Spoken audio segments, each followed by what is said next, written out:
further Brexit uncertainty, US interest rate hike, European interest rate hike. Good morning everybody, and thank you for joining us with Rational Thinking. My name is Joshua, and today we'll be covering all of last week's events and what we can expect to see this week.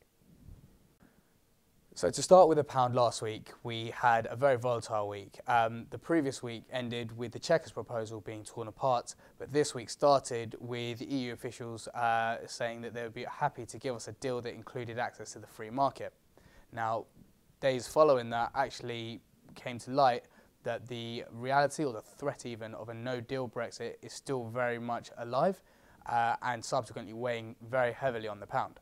On Thursday, we also had a talking point from Bank of England Governor Mark Carney, who went on to say that the interest rate hike or further interest rate hikes are still very dependent on the Brexit deal itself.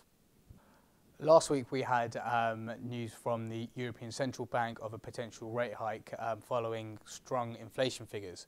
This rate hike, however, is to be penciled in the latter part of 2019, with the asset purchase facility to be cut as of the end of this year.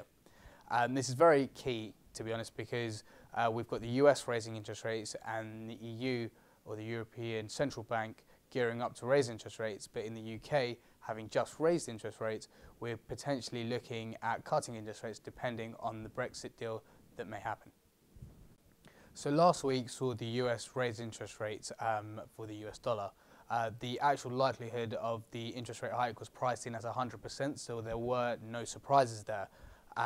Naturally, we were expecting that one, and also one in December, but what was very important and very closely watched was the rhetoric used for further rate hikes.